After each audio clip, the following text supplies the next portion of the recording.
চলে আসলাম তোমাদের সামনে শীতের রাত্রে শুটকি ভর্তা আর হলো চিতল পিঠা বানানোর জন্য। এই যে দেখতে পাচ্ছ লবণ দিয়ে দিচ্ছি। এই গুলাটা কিন্তু আগে এই যে দেখো পাটাটা ভিজা আছে, আমি পাটা থেকে বেটে তারপর কিন্তু নিয়েছি এই চাউলটা। তো চাউলটা আমি আগেই ভিজায় রাখছিলাম, আর এই চাউলটা ভিজানোর আগে কিন্তু আমি 2 ঘন্টা ভিজিয়ে রেখেছিলাম চাউলটা।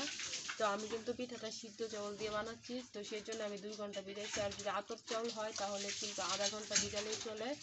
তো আমি হলো চিতল পিঠা বানাবো আজকে রাত্রেবেলা, মন চাইছে চিতল পিঠা খাইতে। তো গুঁড়ি দিয়ে পিঠা অনেক সময় বানালে কিন্তু ওই পিঠাটা ভালো লাগে না।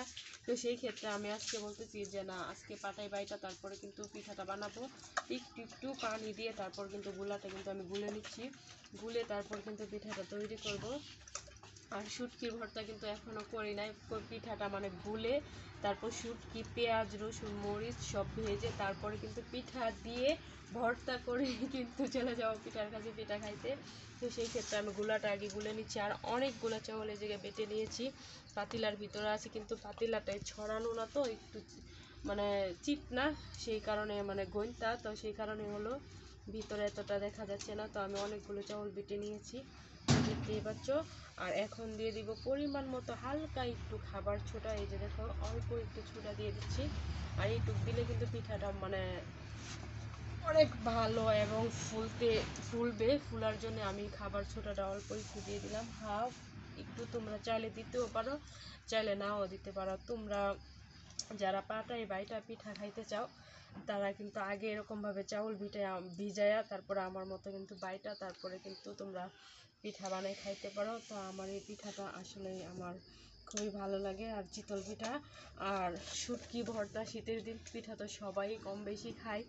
তো আমারও হঠাৎ রাত্রে মন চাইতেছে যে আমি একটু শুটকি ভর্তা করবো আর একটু পিঠা খাবো। তো সেই ক্ষেত্রে এই যে দেখতেই পাচ্ছ খামিটা আমি গুলে নিচ্ছি। আর বাটাটা কীরকম হয়েছে অবশ্যই তোমরা দেখতেই পাচ্ছ। এই যে দেখো এখন অল্প আর একটু পানি দিব, দিয়ে তারপর কিন্তু গোলাটা আস্তে আস্তে গলবো, কারণ এটা তো গুঁড়ি না, তো সেই ক্ষেত্রে পানি একটু কম লাগবে। তো না আস্তে আস্তে দিয়ে গুলছে। আর যদি একেবারে ধপাস করে দিয়ে দিই তারপরে কিন্তু পাতলা হয়ে যাবে, তারপরে কিন্তু আর পিঠা বানাতে পারবো না, নয়তো আবার চাউল ভিজাতে হবে। তো সেই ক্ষেত্রে আমি অল্প পানি দিয়ে গুলছি। তো হালকা আর একটু পানি লাগবে, কারণ গুলাটা অনেক ঘন মনে হচ্ছে।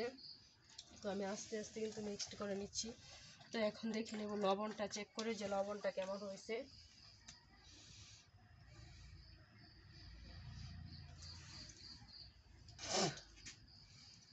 লবণটা ঠিক আছে। তো এখন আরেকটু পানি দিয়ে দিব, আরেকটু পানি দিয়ে তারপর একটা ডাবই দিয়ে নাড়াচাড়া করে তারপর কিন্তু চলে যাব চুলার কাছে।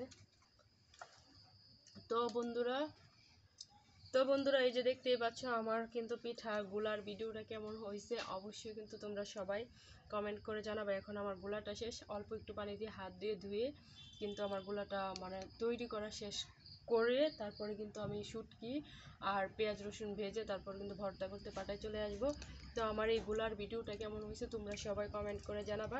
তো আবারও চলে আসবো নতুন কোনো রেসিপির ভিডিও নিয়ে তোমাদের সামনে। সেই পর্যন্ত সবাই ভালো থাকো, সুস্থ থাকো। তো ধন্যবাদ সবাইকে, টাটা।